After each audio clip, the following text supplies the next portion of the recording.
The clock is running. You talking to me? Did you have a brain tumor for breakfast? Then who the hell else are you talking? You talking to me? I'm funny how? I mean, funny like I'm a clown. You? I'm Peter Venkman. We all go a little mad sometimes. Man that doesn't spend time with his family can never be a real man. Damn. I'm kind of a big deal. The first rule of my club is do not talk about my club. Yeah, baby.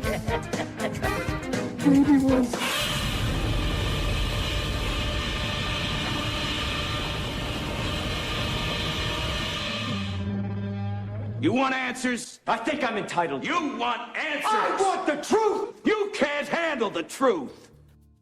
Do you know what that means, Andy? I do. Welcome back to Frame by Frame. This is an unprecedented return of Andy Lewin. Hello. This is what the world's been crying out for. It has, especially in Cambodia, Yep. our fan base. And I'm Stephen Radford, of course. We are not in person together. That is true. We used to be in Manchester, sitting across each other with microphones that would fall, damage and injure. But you moved. You spoiled it. Ruined it.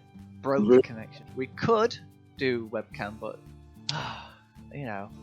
The problem is we're too pretty, and people won't listen to what we're saying if they're looking at us because they'll just be bowled over by how pretty we are.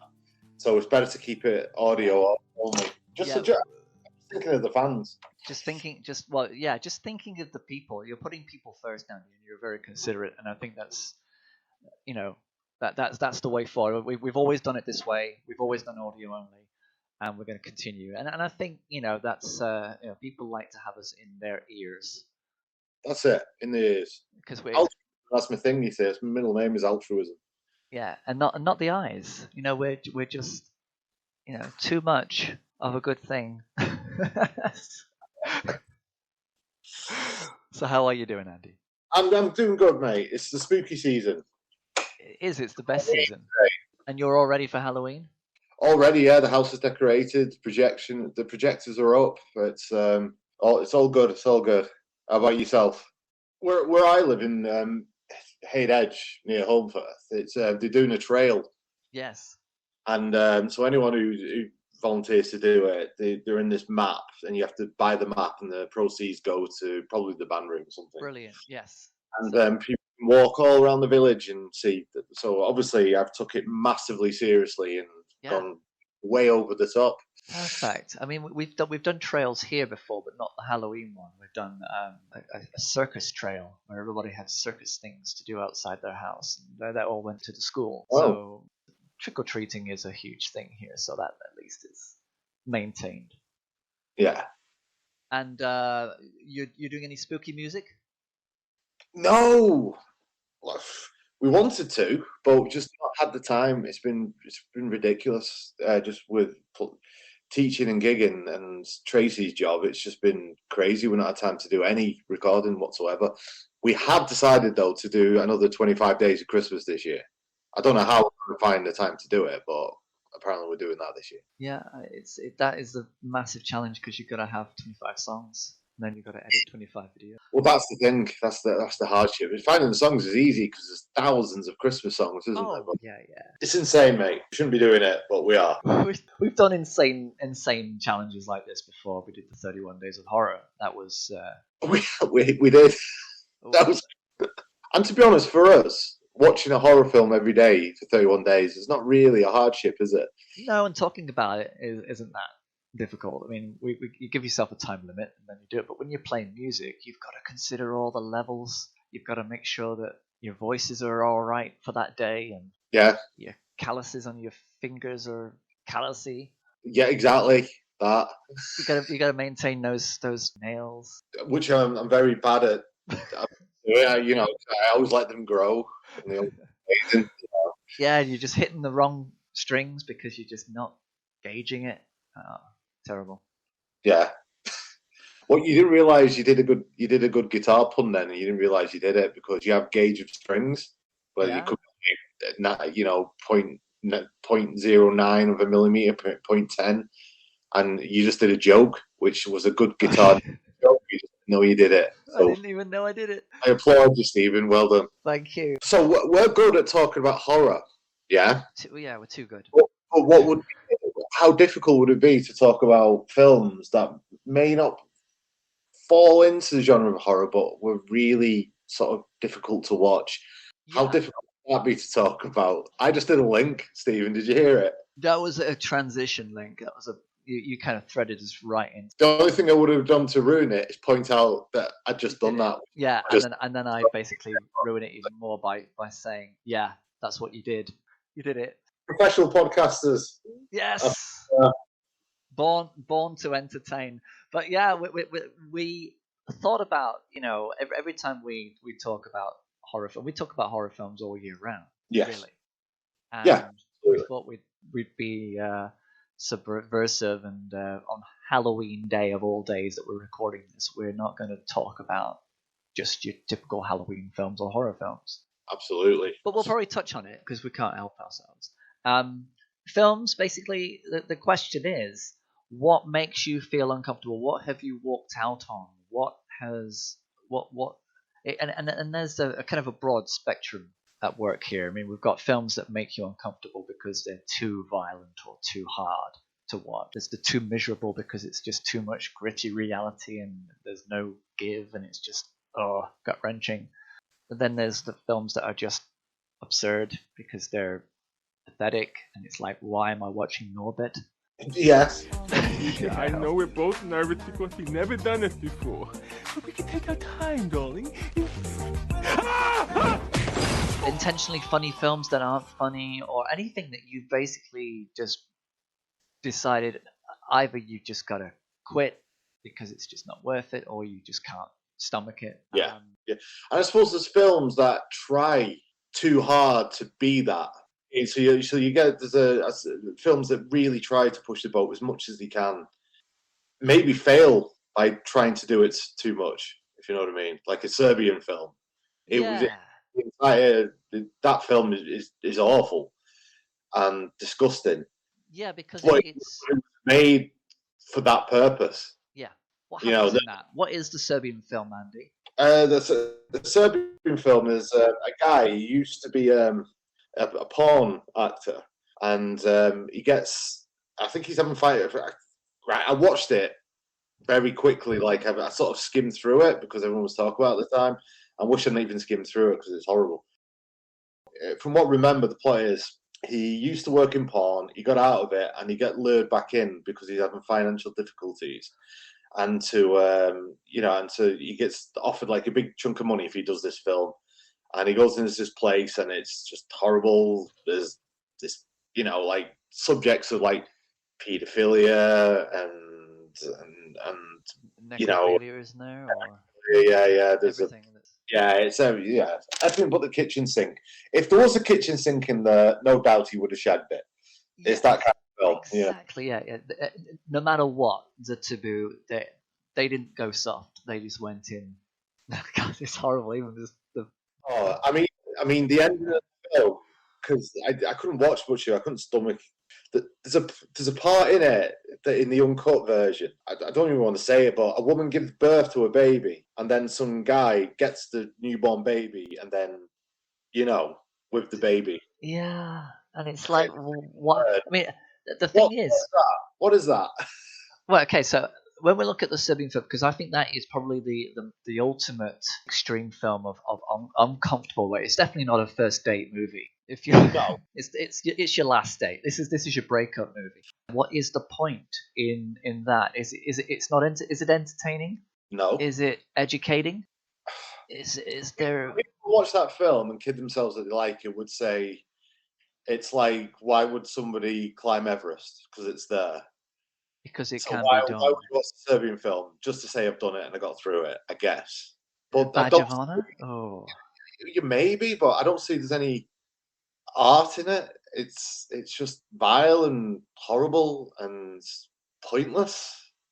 Isn't that weird? I mean, it exists as a thing, and of course they're probably just happy with the fact that it is probably the most obscene film in existence. And I mean, the last scene in that film is he's got out of it and he's in bed with his daughter and his child, and he's got his arms around them and they're sleeping, and the camera slowly pans out to reveal that there's I think 3 people in the room. One's like manning a camera that's filming the bed, and one's like a director, and he turns to this other vile looking guy and he said, "Do the younger one first," and he starts to take his pants down and the film ends. That's how the film ends. But it's like, and that's the thing. Okay, in your human mind, and you've made this film, you've put it together, you screen it. You are the person who directed this movie. I'm guessing it's written directed by the same guy. This is his thing. Yeah, I think it is. Yeah, it's definitely not going to be a woman. It's definitely going to be a guy. I'm not even going to look it up. I'm not going to give it the hit or benefit or the footprint, because it's like you've done this film, and this is your legacy. I mean, how do you kind of live your life? I mean, it is that absurd. It is that kind of feeling of you know, it's I don't know. It's just so Jimmy Savile. It is. What I am surprised at is that Marvel didn't hit him up to do the next film. Disney didn't buy him in to do a Star Wars movie, because that would have been looking for a director for Thor 4, so maybe maybe he'll get the gig. So yeah, and there you go. I mean, it's not even horror. It's an unclassified kind of, it's not a comedy. It's not I mean, it's educational to the point where this is basically how bad humanity can be. Yeah, he was saying it was a metaphor for the Serbian government at the time. Oh, a metaphor. But of course, that's the perfect way of getting away from doing something vile, isn't it? I know. As humanity, we kind of realize that we are capable of really nasty things. But should we be committing these things to film ever? When does art stop being art and be wrong? It is. Yeah. I mean, has Mayo and have Mark Kermode ever mentioned this? I think Kermode has talked about it, to be honest with you. He talked about it because he had to talk about it, but it wasn't something that he really wanted to talk about. He didn't want to give it the time of day. And that's probably the thing as well. I mean, if it's not well made and it only exists through reputation, you don't even have to watch it. You just take people's word for it that it is what it is. And then it's not. There you go. A Serbian film, banned horror movie dubbed a monstrosity. That's what he said. Yeah. Okay. It's a nasty piece of exploitation trash. Yeah, and labelled as propaganda or political. Yeah. Wow, it's 13 years old. The Serbian film's 13 years old. Crazy. It is, and yeah, I think that, like you say, I mean, if it's not something that you can exhibit, if it's not something you can, it's not enough that it can be something that you can talk about, like we're doing. And it's not enough for it to be considered art. It has to be inclusive. Here's a little quote: "If it is somehow an allegory of Serbian family and Serbian politics, then the allegory gets lost amidst the increasingly stupid splatter." Kermode, 2010. There we go. Okay, so we'll put that. Yeah, we'll bury that. So what? Yeah, exactly. I think we can't get any more uncomfortable than that. But let's reel it in a bit now. Let's go for films that are ambiguously uncomfortable. I mean, it's a subjective thing. I mean, for the most part, it's subjective.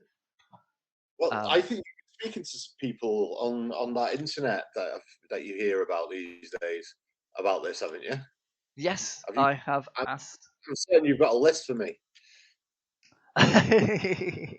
I don't necessarily have a list. I've got we've got 36 comments. I put it to put it to the people on the Facebook, on the social media. So I posed the question: what movie did you find uncomfortable to watch that wasn't horror?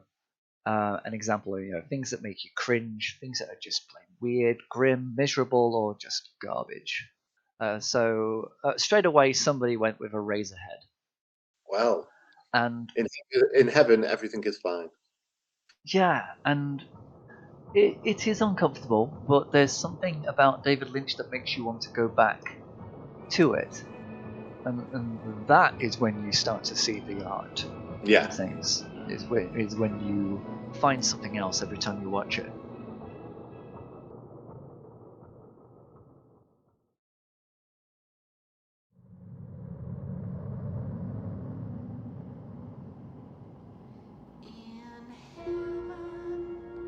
Eraserhead is a masterpiece. Yes. It's incredible, but it's not just a film. It's an experience, isn't it? It's a feeling. Yeah, and that is art. That's where that's you can't doubt that. I remember watching the first time. I remember watching Eraserhead probably the second or third time.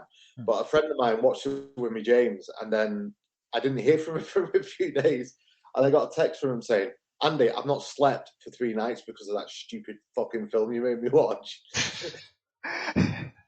to call it a stupid effing film is like, yeah, if you're used to certain films, if you're used to kind of like the Hollywood popcorn movies, if you're used to kind of having a thread of story that has a beginning, a middle, and an end, and a happy ending, then this is gonna hit you over the head like a frying pan, like a good steel heavy frying pan, and it will make you, it will stop you in your tracks, it will get under your skin, and it will make you think. Yeah, it will. I think it being black and white doesn't help because people struggle these days with anything black and white.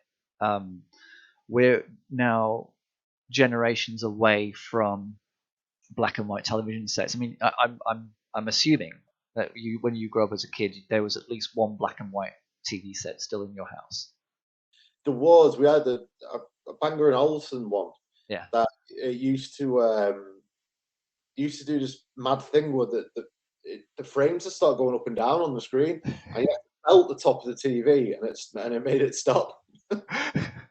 You could just keep That's a memory I've not thought about in about 20 years. And you just we touched upon black and white film, TV, and we still had that in our culture, in our lives. I think we were the last generation to have black and white. So going to watch a movie now and watching it in black and white, people struggle with that. They struggle with that idea. Yeah, it's just not inherent in their experience. So do you think that's the reason why people find Eraserhead difficult? Because I wouldn't say. I'd say within 5 minutes you'll forget that film is in black and white. That's also true. Because if it was in color, then it would be more gross and visceral. Maybe it would have more. Color is an emotion. Color is a feeling. So it would certainly embed certain. It would sway you in a certain direction. But because it's black and white, the onus is on you to decide what you're feeling. To pull color out. If you take Eraserhead for what it is, it's just really a story of a guy who gets his girlfriend pregnant. Yes. He has the baby. She leaves him with the baby, and he's trying to deal with the baby, who's a little bit poorly. It's a fear of parenting. It's a fear of being a parent. I mean, that is universal, though. I mean, that's. Hadn't Lynch become a father around the time of making? Because I know he made the film over a series of years, didn't he? He had to do it while he was working. Yeah, I think little Lynch was actually on the set. But given how surreal and disturbing the film actually is, the subject matter is actually quite normal and mundane. Yes, it's just how Lynch goes about it and how he actually makes it. Exactly, and I think it took a long time to make it, though, and so the actual making of it was probably even more surreal and difficult than Yeah. watching it. I mean, if you're finding it difficult to watch, imagine making it. It's Yeah, imagine. At the beginning of the second year, the first day, we were all assigned sort of to go to some classes, and I realized, maybe wrongly, but I thought they were putting me in first-year classes. And it had not been going good on Gardenback, and now I'm in first-year classes. I just started seeing red, and I got into a big huff, and I marched up to Frank Danielle's office, and I went in and screamed, "I quit, I'm out of here." And I stormed out. I went by the sound department, and Al said, "What's up?" I said, "I quit." And he said, "Well, I quit too." And we both stormed out, and we went down to Hamburger Hamlet and kind of sobbed and moaned and bitched about everything and having coffees. And then I made my way home, and Peggy said, "David, what's going on? What's going on? They keep calling. What's happened?" And I said, "I quit." And she said, No, Frank said, come back and talk." And so finally I calmed down and went back up, and I went into Frank's office, and he said, "When David Lynch walks out and quits, we know we're doing something wrong." So he said, "What do you want to do?" And I had written a script called Eraserhead, but I don't even now remember writing it. But I had a 21-page script, and I said, "I want to make Eraserhead." And he said, "Well, by golly, you'll make Eraserhead." I wish that was a wig, or did he have to just keep his hair like that all the time? Oh, Jack Nance, wasn't it? Yeah. Yeah, was it like 4 or 5 years they made the film over, something like that? I think it probably took about, was it 6 years? Then I made a film called The Grandmother. And then on the strength of that, I was accepted to the Center for Advanced Film Studies, AFI, in Los Angeles. And it was there that I made Eraserhead. The school at that time was in a mansion. I made Eraserhead in a mansion in the best part of Beverly Hills, California. And I was able to make almost a small studio there and work down there for a little over 4 years. And it was a beautiful place to be and work. We shot for a year straight, and then we ran out of money.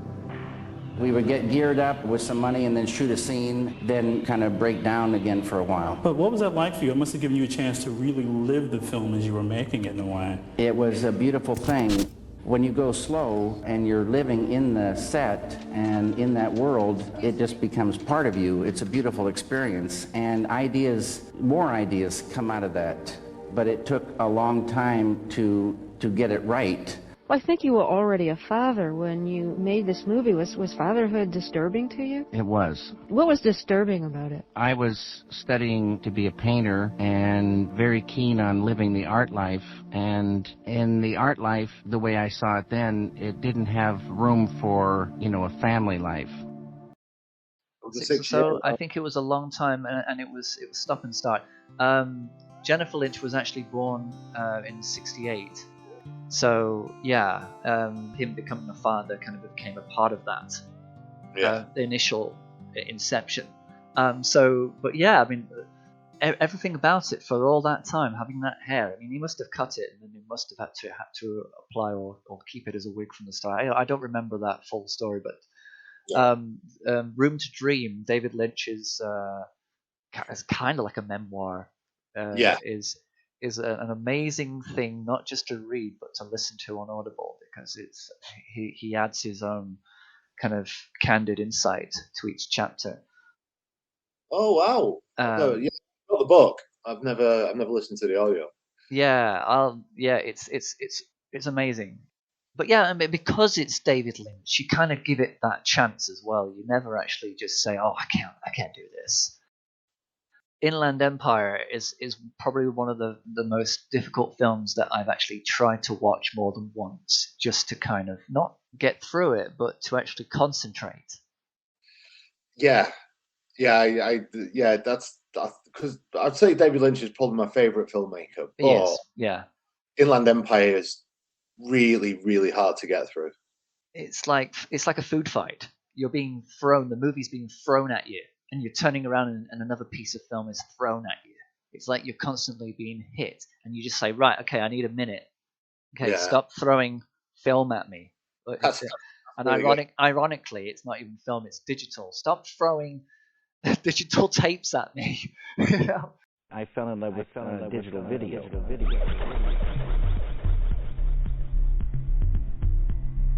I fell in love with digital video. Ow! Ow! Ow!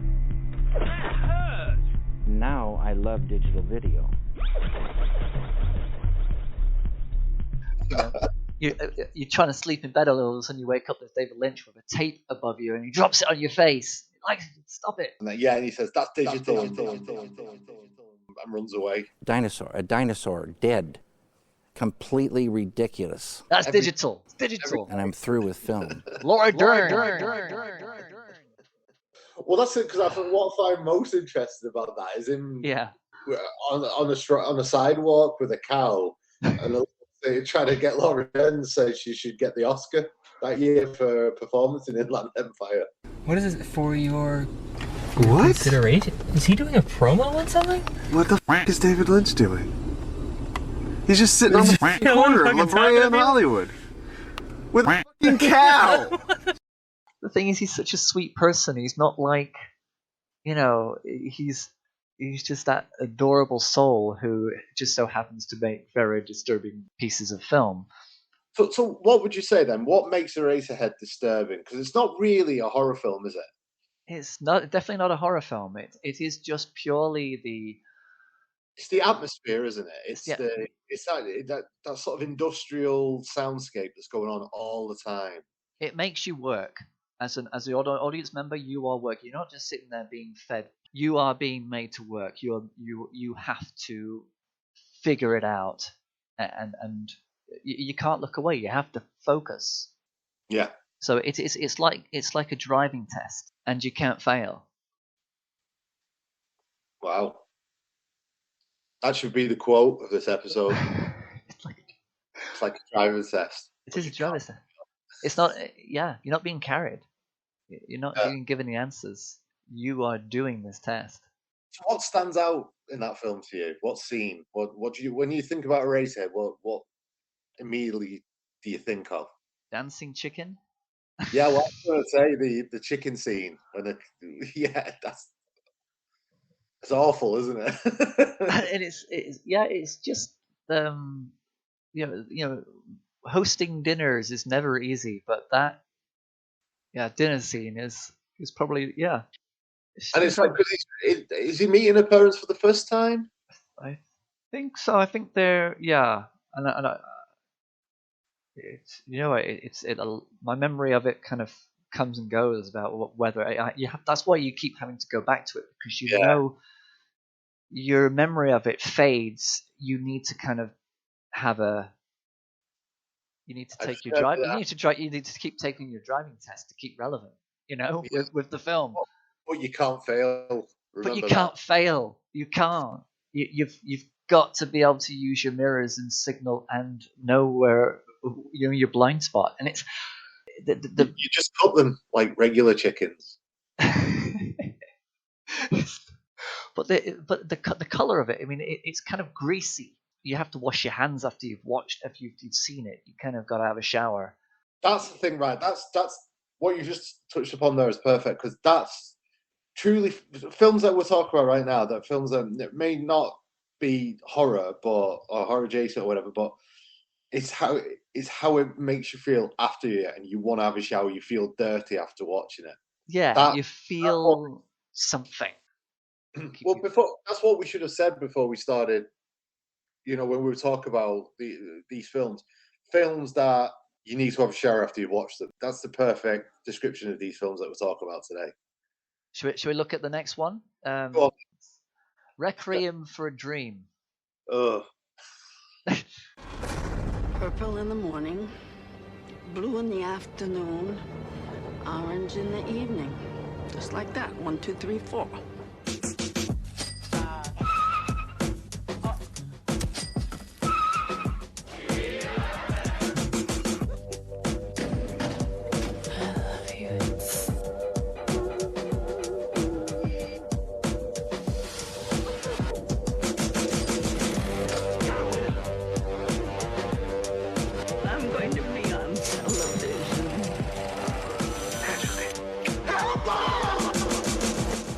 answers my answer to the question, what's a film that you've watched that you'll never watch ever again? In fact, no, more importantly, what's a really good film that you've watched that you will never watch again? And it probably is really well made, and it's beautifully performed. And Ellen Bernstein, is it Ellen Bernstein? Ellen Bernstein. Yeah.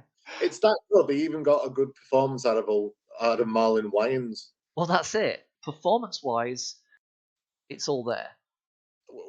When Darren Aronofsky directs a film, you know you're not going to, you know you're in for a ride, don't you? Yeah, exactly. I mean, he does love to kind of make you feel uncomfortable, but not to the point of Requiem for a Dream. Usually, he kind of I think he's pulled back. He pulled back with Danny Darko. Danny Darko. He pulled a little bit back with Donnie Darko. That's watchable. Black Swan. That's watchable. He did Mother as well, didn't he? Was that Lars von Trier or Mother? Yeah, that was Mother. I get confused between who did Melancholia. Lars von Trier and Darren Aronofsky are very similar in their sensibilities. Yeah, but this film is grim. It's so grim. Yeah, and like I say, sometimes there's a film where it just takes one scene, and that's it. You know, we could talk about that in a little bit, but it just takes one scene and that's it. I'm out, or I'm not going to revisit. But this one, it's kind of like the whole thing is kind of like a long, oozing thread of misery. It made me not want to do drugs, to tell you that. Well, do you know what? If it's an anti-drug film, mission accomplished. You know, I would say send it to all the schools. Oh, God. Ugh. So, out of that film, then, I'm going to ask you this question for every film we talk about. What stands out? When someone mentions this film to you, what do you think of? I can tell you with me, it's Jared Leto trying to find a vein to do heroin again in that horror when his arms all septic and nasty. And That's it. Just trying to find something. Oh my God, horrible! It is, and it just takes that one scene, and that is it. I mean, that last scene with Jennifer Connelly in it when she's at that, she's basically doing a sex show, isn't she? Just to get drugs. That's the last scene. I think that's the last scene, isn't it? I think I was already out by then. I think it was the Leto arm gig that, you know, I don't think I... So have you not finished the film? No. That's, like I say, that these are the films it's just too uncomfortable to... Well, I'm not sure if it's the last scene, but definitely towards the end is... she goes to this part, Jennifer Connelly, the character goes... Is it Marion Silver, I think the character's name was in the film? She goes to... at like this rich businessman's party, and you know all she wants is the drugs. She wants the drugs, and they get her all high, and then he sort of just gives this double-ended. Dick. Yeah. Take a look out of starboard. Oh my God! It looks like a huge Pecker! Oh yeah. Wait, that's not a woodpecker. It looks like someone's... Privates! We have reports of an unidentified flying object. It is a long, smooth shaft, complete with two balls. What is that? That looks just like an enormous... Wang, pay attention. I was distracted by that enormous flying... Willie. Yeah. What's that? Well, it looks like a giant dildo, and basically she's in the middle of this crowded room, and she's having sex with this other girl who are both using this dildo while she's off her face on drugs, and you're just like, Jennifer. Oh, it's horrible. It's absolutely horrible. No. It's a long way from Labyrinth.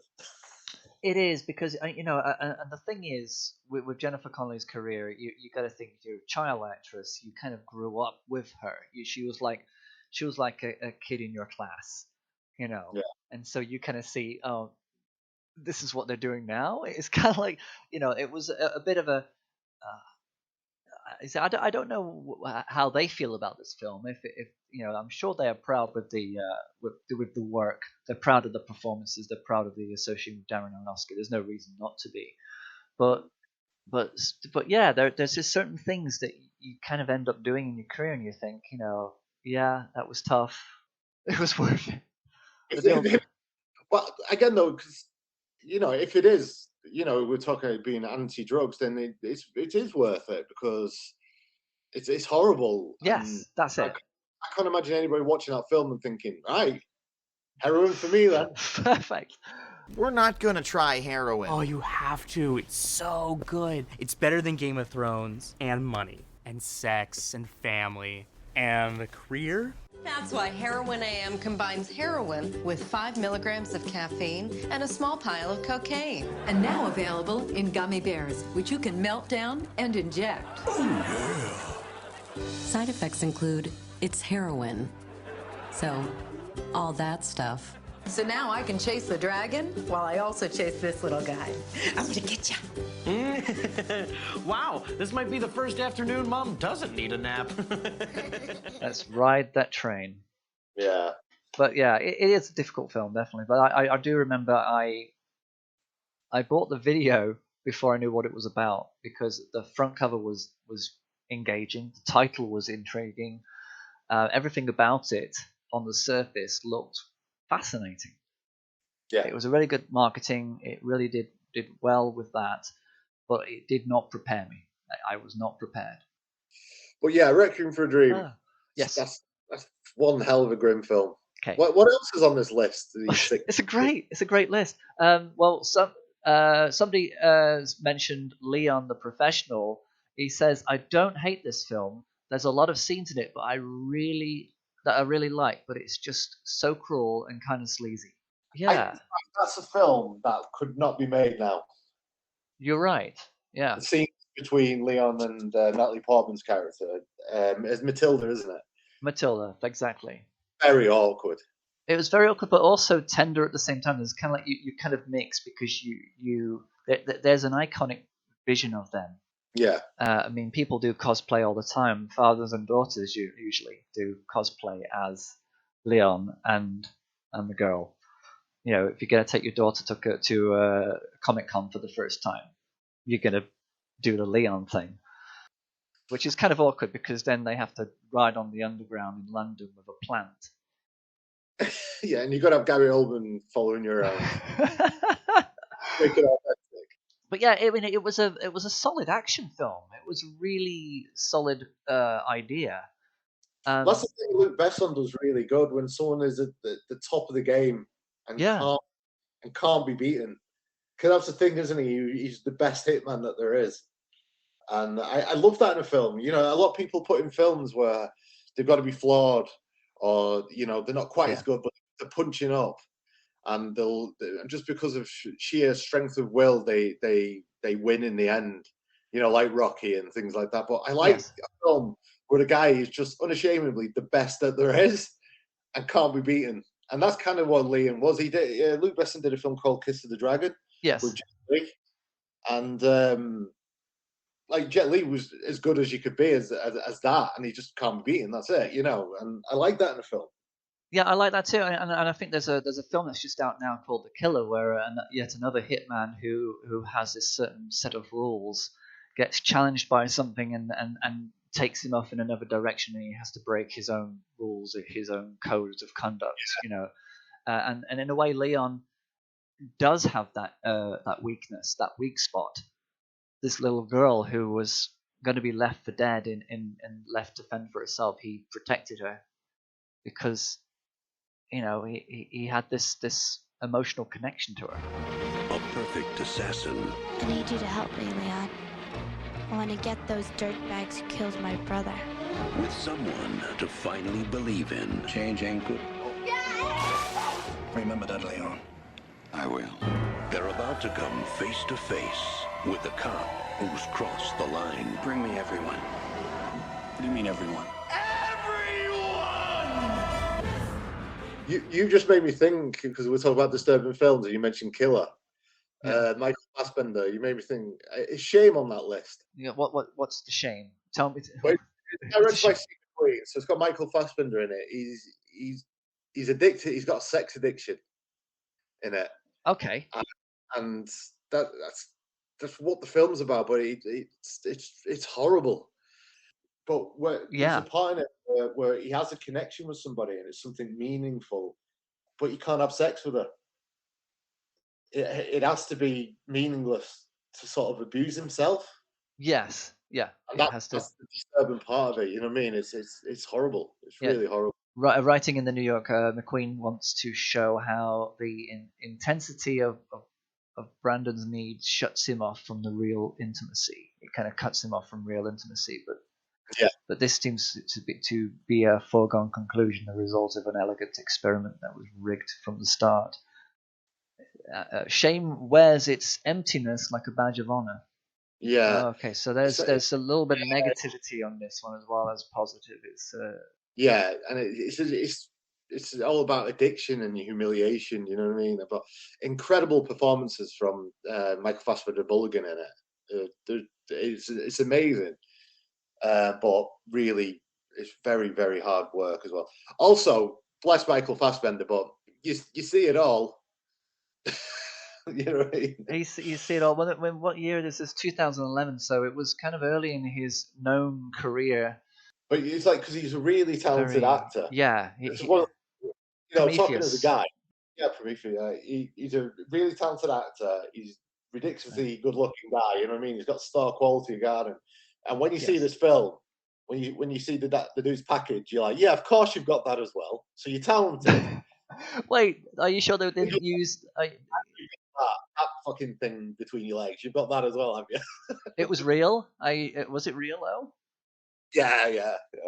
Is it real? We're not talking movie nights now. This one's real. This was real. It's the Ding Dong Show. Welcome to Frame by Frame. Oh boy. So yeah. Okay, Irreversible. Oh Jesus. I knew you were going to say that. There's another film that I've watched once and will never ever watch again. And so what's going on here, Andy? Because there's a lot of there seems to be a lot more of these films than we realised that they are. Irreversible starts. It's a very, very well made film. It's a French film. Yes, it's part of the French Extremity range of films, which we could do a podcast in itself about them. But have you ever seen Irreversible? I have not seen it. And... Okay, it starts at the end of the film and works its way to the beginning. Right. So it starts. It's all very like it's crazy at the senses. The camera's whirling around, but it starts with this guy going into this. It's like an S&M gay club. All these people doing horrible things to each other. He finds this guy and he beats him to death in the most graphic way you can watch. And then it goes back a bit, all the way to you realise what happened and why at the beginning of the film he's killed this guy. You realise what's happened. And what happens is he's at a party. He has an argument with his girlfriend, who's Monica Bellucci. Monica Bellucci leaves the party. On the way back, she gets raped. Which is the most horrible rape scene you'll ever see. It's one fixed camera for about 5 minutes, and it does not waver. It just stays on. And it's so bad and graphic that Monica Bellucci had to have a boyfriend perform the scene because she couldn't have anyone else do it. It had to be someone that she trusted. Gosh. But even that in itself is testing. Yeah.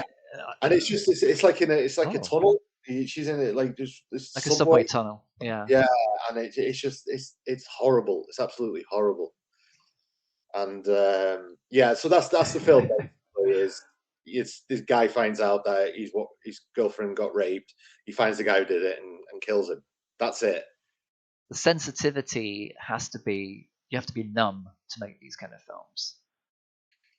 Yeah, and he's a bit of a bastard as well, because I remember someone interviewing him, and he just joked that he goes, "Well, I just wanted to film a rape scene," just joking about it, but because the way he is. But a lot of his films are so.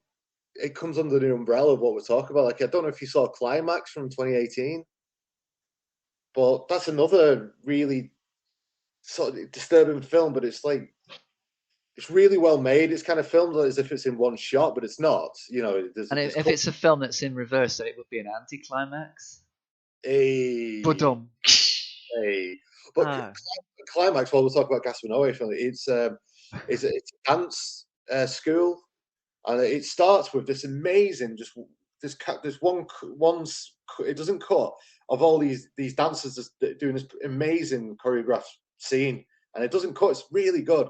But what it is, they're having a party, and someone laces the drink with acid, and they all start to slowly trip, and the film is like an acid trip in itself. And that's a really hard film, disturbing film to watch again, because the way they all sort of lose it, and one of the dancers as the kid, it brings a child to the party, and she's tripping off her head, and she locks the child in this room, and there's parts in it where they're all tripping, and you could just hear that in the background, this child screaming and screaming and screaming. Oh, how uncomfortable!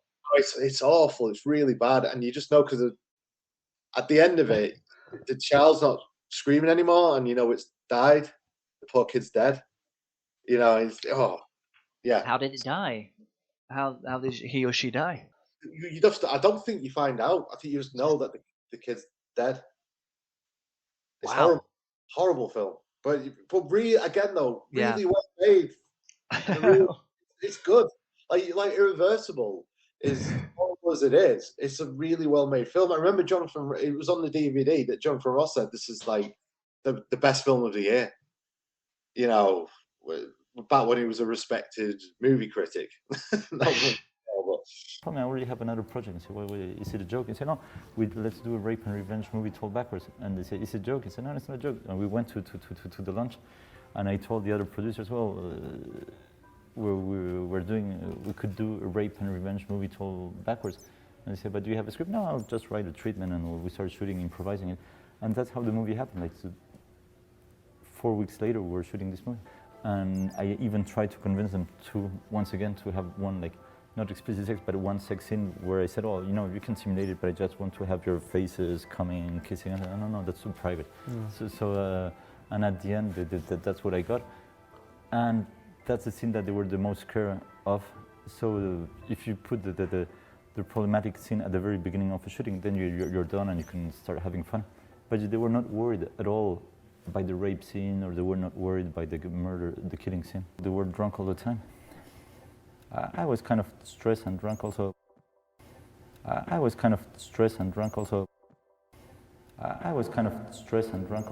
Noé, stop it. You talking to the dog? No, I'm talking to Gaspar Noé, the director. Why you named your dog Gaspar Noé? I was like, have you got a dog in the room there? Because I'm normally used to playing Fortnite with streamers who have cats that are climbing up the curtains and they're yelling at. Own your pet, Gaspar Noé. It would be an amazing pet there. I was kind of stressed and drunk also. Stop it. Sorry. Anyway, so that's not the name of your dog. It's the name of the director of that movie. One thing, another comment just popped up, and somebody just said about Leon the Professional. What would have happened if Nicolas Cage played in Gary Oldman's role? Oh God. Well, I suppose in that time, it was because that's sort of about the same year as like Wild at Heart, now, wouldn't it? It'd be very. Yes, yeah. It's around about the same kind of. It's the beginning of his insanity. I think Leaving Las Vegas was a film that I mentioned to you, wasn't it? Going to Nicolas Cage. I found that uncomfortable, and it's not such a hard, difficult, strong subject. But if you think that an alcoholic who wants to drink himself to death decides to hang out with a prostitute for the whole movie, a happy-go-light movie, but it's just a tale as old as time itself. Yeah, if I had a dog every time. The people I meet,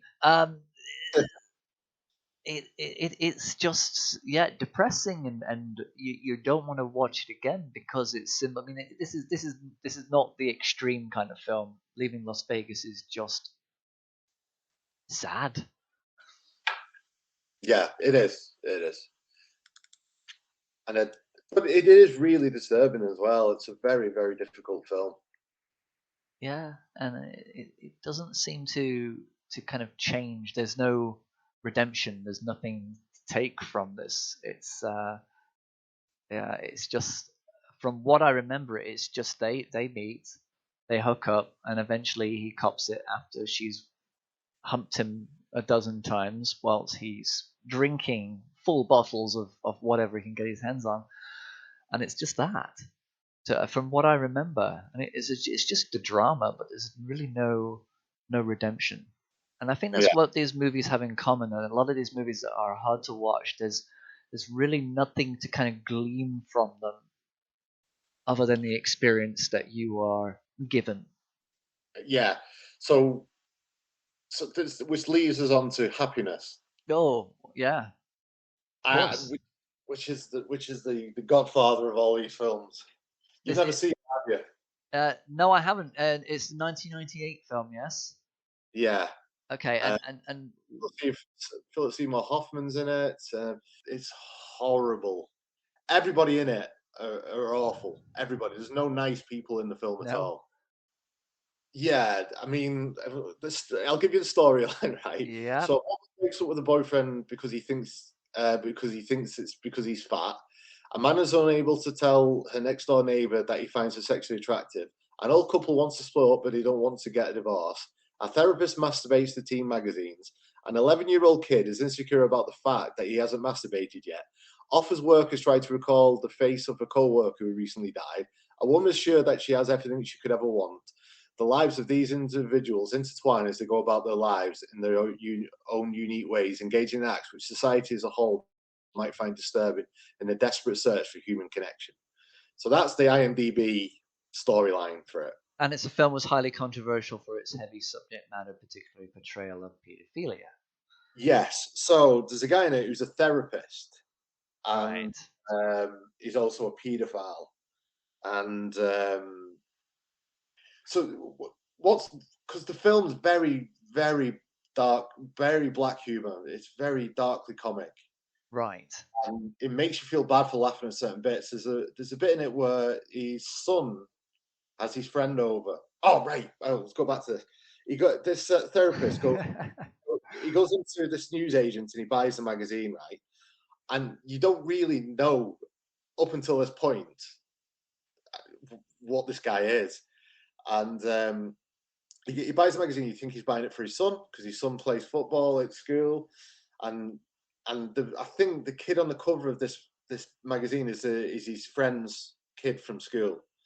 And he buys this magazine and he goes into the back seat of his car. You think, what's he doing there? And then he masturbates looking at this picture, and it's just horrible. And then up to that point, you think, well, no, don't watch this film anymore. But I did, and it's like there's a scene in it where his son's mates. I think it might be the kid that's on this on the magazine that he masturbates over, comes to stay over at the house, and he's trying to drug him. And he drugs the whole family. He makes them all these sandwiches, and everyone eats these sandwiches apart from the kid. And he's trying to. Oh no! Did he drink something? He ends up making him a sandwich anyway and drugging the sandwich. But because everyone, I think he makes them all a drink, and he spiked the drink so they all fall asleep. But the kid that he wants to rape doesn't drink it, and he's trying to convince him to have something. He's trying to whatever he can. Anyway, he ends up making him a sandwich, and that itself is because everyone else has fallen asleep, but the one person he's trying to, it's filmed. It's kind of funny. It's kind of funny, but it's horrific, horrible. But it's testing that sensibility, that idea that you can. What can you laugh at? How far can you go to get that laugh? Yeah, and that's a challenge. This film sounds like it's a challenge for an audience member. It's more like an experiment. Is it more of an experimental film? Yeah, I mean, my mate Matt lent to me and said, "I need you to watch this film because I can't be the only person who's seen it." Oh, right. So yeah. Yeah, so I watched it, and then that was it. I could not sleep all night. It stayed with me. It's horrible, and yeah, I'll never watch it again. But again, though, it's a really well-made film with really good performances. It's just disgusting and horrible. And you know what? So far, these film recommendations, None of them are working as a film recommendation. Well, I think we've got one of those episodes because we're usually quite happy to say, "Oh, you should watch this. I would highly recommend this." So far, has there been anything that I've mentioned that you're curious about that you go, "Oh, I might want to watch that"? Not yet. Same here. Oh, even Irreversible. There's kind of like it's like, do I want to see it? I mean, that's the thing. Do I need to? It's almost as if, am I ready? Do I need this experience in my life? That's the question. So the really bad ones like Happiness and Irreversible, I would not recommend people to watch them. Yeah.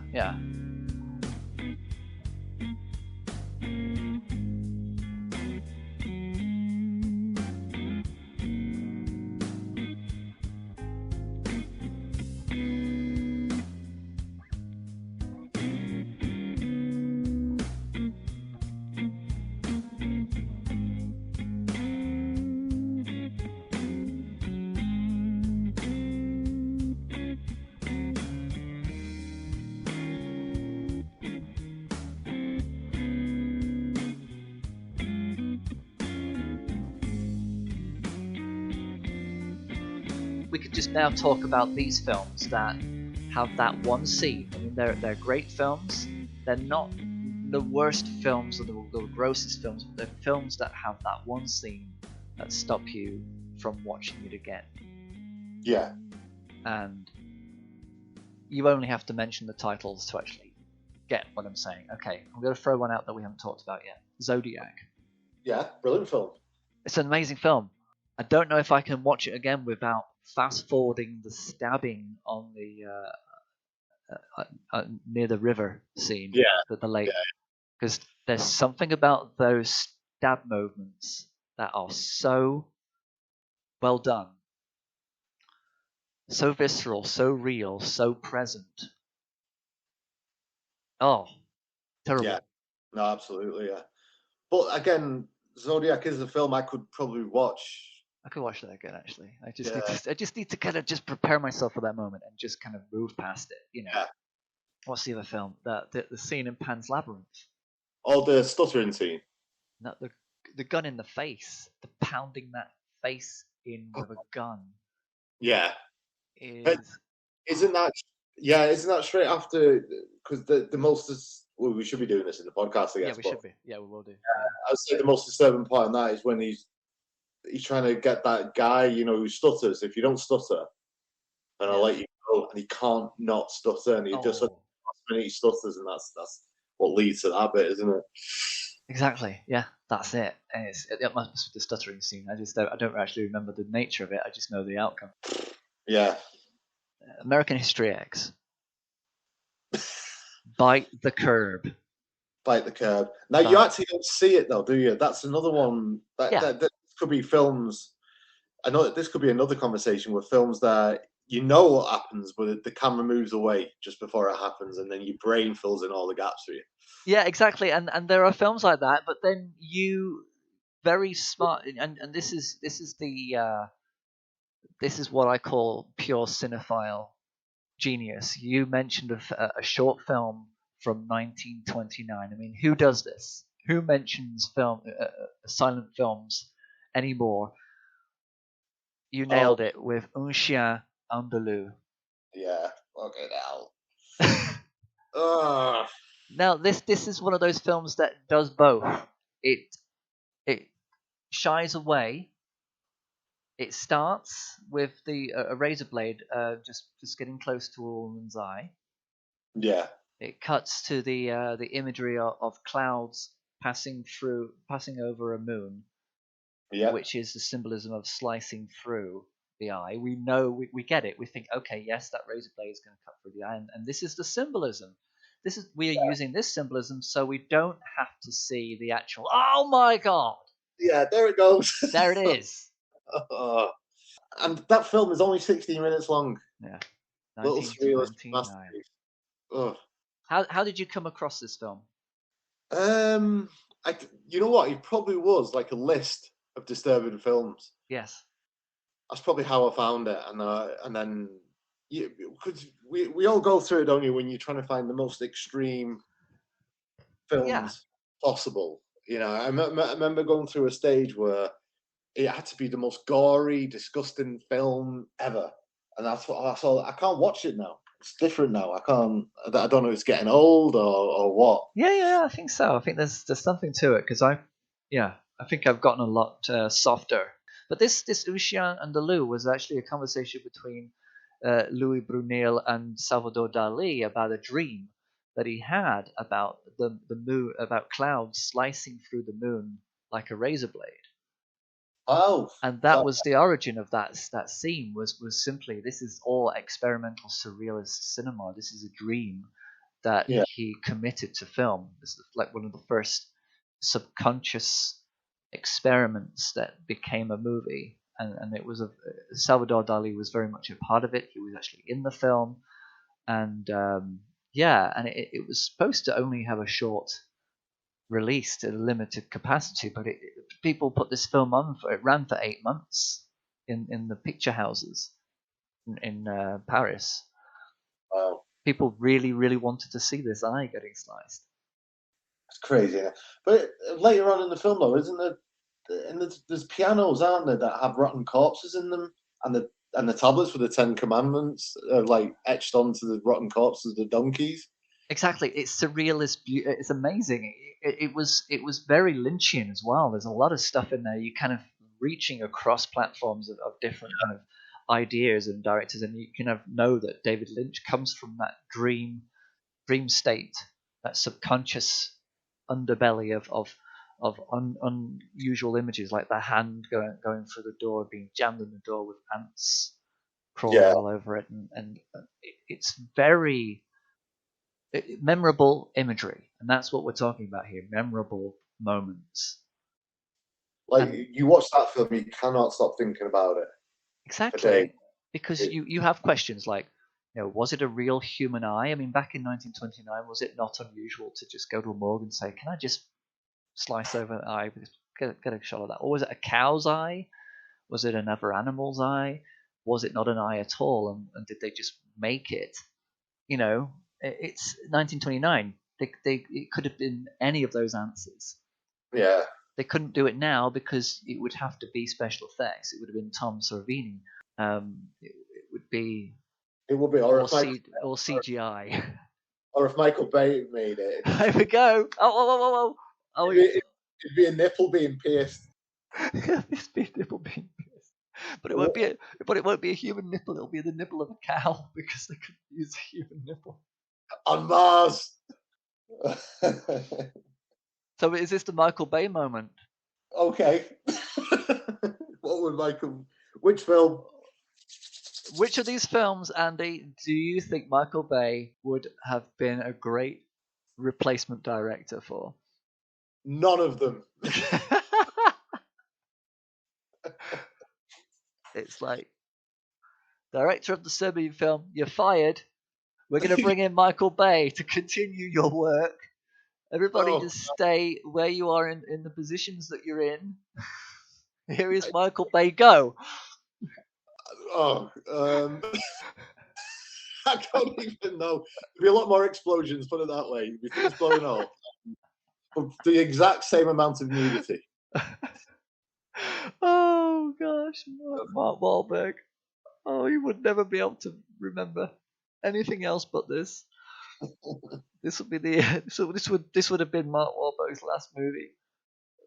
Oh god. Oh. So, what other films are on this list before? The Strange Thing About the Johnson thing. Oh, Kids, the movie Kids. That's a tricky one. Oh yeah, that's the AIDS one, isn't it? It is. It's all those kids who are kind of like just going around having underage sex, and it's a film that's a very candid film. It's not graphic. It doesn't, I think it's I think it's the fact that we're talking about minors here who are acting in a film that is about this subject matter, and it's that's what makes it controversial. It's the fact that you're kind of subjecting these kids to this subject. $1 Million Baby. Okay, I wouldn't say it's disturbing, but it's sad. It's very sad. Yeah, I cried.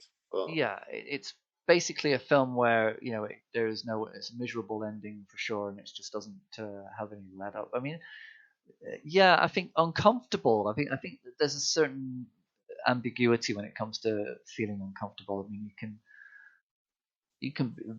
it's not enough to just be bored or feel like it's miserable. I think quitting a movie for any reason. There's all so many reasons to quit a movie. Into the Woods was a movie that I couldn't watch all the way through because I just couldn't stand it. Yeah. But being uncomfortable, it's gotta be the subject matter that really kind of goes to the edge of acceptability to make it unwatchable. Yeah. Have you ever seen the film Martyrs? Yes. Skin crawling. Yeah, well, skin removing. Skin removing. So, out of the films that we've talked about, what would you recommend to people? I mean, Eraserhead is probably the most recommendable film. Yeah, I don't recommend Eraserhead. I'd recommend Kill List. I think well, they are disturbing films, but brilliant Yes. and very, very good. Yeah. Even the film Menu. I don't know if you've seen that. I've not. It keeps coming up as a recommendation. It is actually there's a mixed reviews about it. I mean, Menu to me, right, is Ray Fiennes' very stoic performance, very calculated performance. It's a very it's a film where you kind of don't have a lot of sympathy for anybody in it, and you think whatever happens, whatever will be. It is ambiguous as to what's going on until it starts happening, and then you think, okay, once you're there, you think, all right, here we are. This is what we're doing, is it? This is what we're doing. And some people were annoyed by that, by it, and I found it quite. There is a sense of black humor, very dark humor in this, and I think it is definitely worth a watch. Okay. And it's more torturous without it going to the extreme or the savagery of a Saw film. I think it's just kind of it leans in. We're gonna do the famous ending to our podcast. Oh, it doesn't go with a bang; it goes with a whimper. Oh, but wait! I think we can do a bit of plugging, can't we? I think plugging is always a good idea. Yes. The Serbian film failed to plug. Yeah. We're using plugs. So you are a band for hire, Andy. Face the Strange. Who are Face the Strange, and what are you doing? And where can we find you?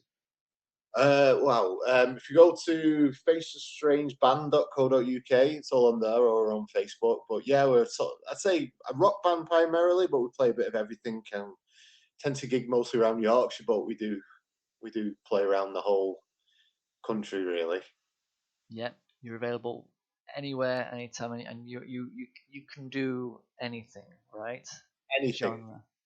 Anything apart from rap. Actually, could probably do rap as well because Tracy raps. Yeah, good. Only Blondie songs. Only Blondie. Yeah. That's perfect. I'd like to see that. That should be one of your videos. Definitely. Yeah. How about you, Stephen? I hear you're a writer. What have you got out? Oh, thank you, Andy. This is the